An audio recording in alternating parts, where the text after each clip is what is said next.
الحمد لله وسلام على عباده الذين اصطفى اللهم صل على محمد وبارك وسلم اما بعد. حضرات محترم، آپ سب کو علم ہے اللہ تعالیٰ کی توفیق سے اور آپ کی دعاؤں سے باب صفات الصلاۃ، نماز کی صفت کا بیان، نماز ادا کرنے کا مسنون طریقہ آپ کے سامنے اختصار کے ساتھ بیان کیا جا رہا. ہماری بات چل رہی تھی رکوع سے اٹھ کر قوما کے متعلق کہ رکوع سے اٹھنے کے بعد نبی کریم صلی اللہ علیہ وسلم کون کون سی دعائیں پڑھتے تھے. ان میں سے چند میں نے آپ کے سامنے کل ذکر کیا تھا، اور ایک دو باتیں جو رہ گئی تھی وہ میں نے مزید بتانا مناسب نہیں سمجھا کیونکہ کافی ٹائم لگ گیا تھا. تو میری کوشش ہوتی ہے کہ کم وقت میں زیادہ بات کر لی جائے، تو وہ اس طرح ہوتی ہے کہ علم بھی حاصل ہو جاتا ہے اور زیادہ وقت بھی نہیں لگتا. تو ہماری بات یہ آگے رہ گئی تھی کہ اکثر بعض اوقات اس طرح ہوتا ہے کہ جب ہم رکوع سے اٹھتے ہیں، اٹھ کر فوراً دوبارہ سجدے میں چلے جاتے ہیں، یعنی کہ زیادہ انتظار نہیں کرتے. ایک آدمی کے بارے میں آتا ہے کہ رسول اللہ صلی اللہ علیہ وسلم اور صحابہ کرام رضی اللہ تعالی عنہ تشریف فرما تھے، تو ایک آدمی جو نماز پڑھنے کے لیے آیا، اس نے وضو کیا، نماز پڑھی، نماز پڑھ کے نبی کریم صلی اللہ علیہ وسلم کے پاس آیا اور آ کر اس نے سلام بلایا. تو رسول اللہ صلی اللہ علیہ وسلم نے اس کے سلام کا جواب تو دے دیا، اور آگے رسول اللہ صلی اللہ علیہ وسلم نے فرمایا ارجع فصلی فإنک لم تصلی، کہ جاؤ واپس لوٹ جاؤ، تمہاری نماز نہیں ہوئی. لم تصلی، تمہاری نماز نہیں ہوئی، جا کے دوبارہ نماز پڑھو.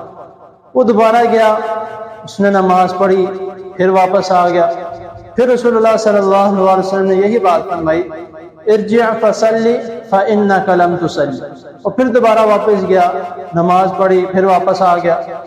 تو تب نبی کریم صلی اللہ علیہ وسلم نے پھر یہی فرمایا کہ تمہاری نماز نہیں ہوئی، تمہاری نماز ٹھیک نہیں ہے. وہ جو آدمی تھا اس نے عرض کی کہ اللہ کے رسول صلی اللہ علیہ وسلم تو آپ مجھے سکھا دیں، کیونکہ اب تک میں اسی طرح نماز پڑھتے ہوئے آیا ہوں. میں کسی اور ملک سے یا کسی اور شہر سے آیا ہوں، تو میں نے اسی طرح نماز پڑھی ہے، تو مجھے آپ نماز سکھا دیں. تو نبی کریم صلی اللہ علیہ وسلم نے جو اس شخص کو نماز کا طریقہ سکھایا کہ ہماری بات جو چل رہی ہے وہ رکوع کے متعلق، رکوع سے اٹھنے کی، تو نبی کریم صلی اللہ علیہ وسلم نے اس شخص کو، آپ صلی اللہ علیہ وسلم نے منہ زبانی نہیں بتایا، آپ صلی اللہ علیہ وسلم نے اس کو کر کے دکھایا کہ اس طرح نماز ادا کرنی ہے. رسول اللہ صلی اللہ علیہ وسلم نے فرمایا، بخاری کی حدیث ہے، حدیث نمبر 793 میں، کہ جب تم رکوع سے اٹھو تب تک تم نے سجدے کے لیے نہیں جانا جب تک تمہاری کمر کے جوڑ اپنی جگہ پر سیدھے نہ ہو جائیں.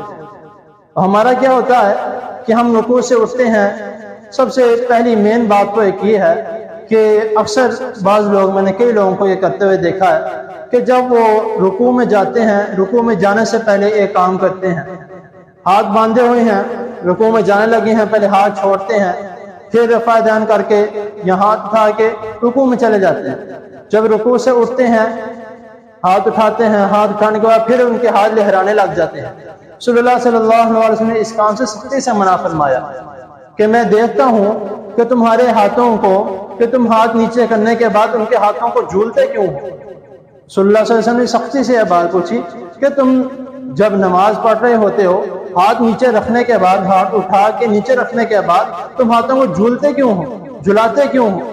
یعنی کہ ہم اکثر اس طرح ہوتا ہے، کئی مرتبہ آپ نے بھی دیکھا ہوگا، ہاتھ نیچے کر کے ایسے کرتے ہیں. یہ طریقہ کار نہیں ہے. نماز پڑھنی ہے، نماز ایک عاجزی کا نام ہے. تو نماز پڑھنی ہے، ہاتھ اٹھائے ہیں نیچے کر کے اپنے ہاتھ ایسے آرام سے رکھیں۔